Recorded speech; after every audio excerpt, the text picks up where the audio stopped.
Magandang buhay mga kapatid. Welcome back po muli sa ating channel. Ngayong araw ay gagawa po tayo ng luncheon meat or spam. Simple lang naman po itong gawin. Gagamit po tayo ng 1 teaspoon ng prac powder or curing salt. Nabibili lang naman po ito sa mall. Ayan. 4 tablespoon of patis. 1 tablespoon of sugar, white sugar. 4 tablespoon of cornstarch. 1 teaspoon of black pepper sa akin, pero sana 1 teaspoon of white pepper po. And 1 cup of cold water po ha. Ihalo na po natin lahat.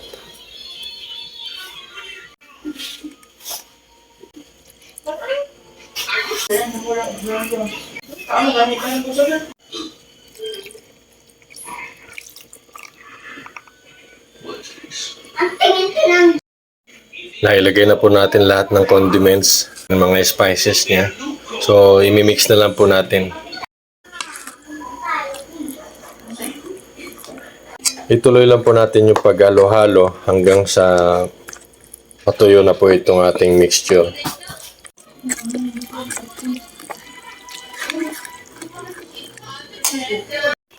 Ito, tuyo na po siya mga kapatid.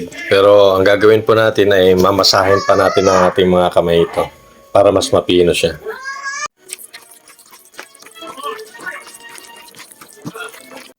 Dito po natin ilalagay ang ating i-cure na spam o luncheon meat. Ito po, ay lipat na natin sa lagayan. Siksikin nyo lang po maigi para walang hangin. Kaya taktak ninyo. Yan. Ito na po yung nagawa natin. Dalawang malaki. Yan. Nabalot na po natin ng sling wrap. Tapos ang maliit. Yan lang po sa 1 kilo na baboy. Ilagay muna natin sa loob ng rep the whole night para mas malasa po. Talagang kakapit po yung mixture na nilagay natin sa baboy.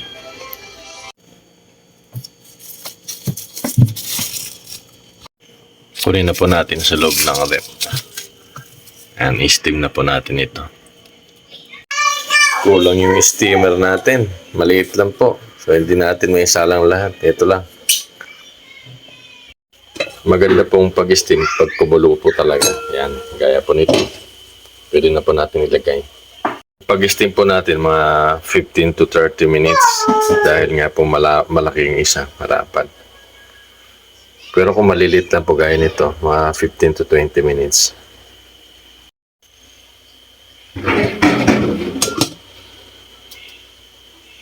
Hanguin na po natin dahil may 30 minutes na. Yan.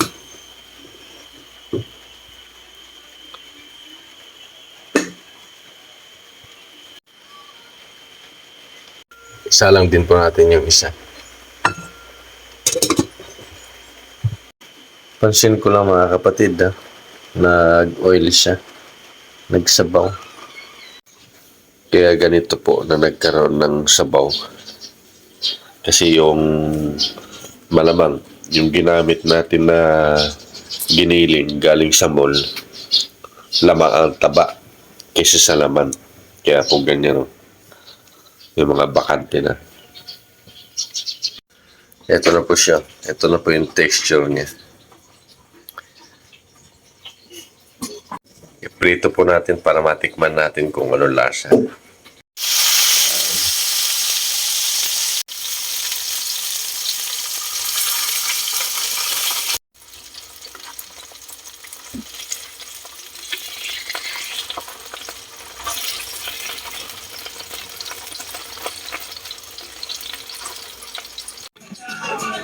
Ito na po siya.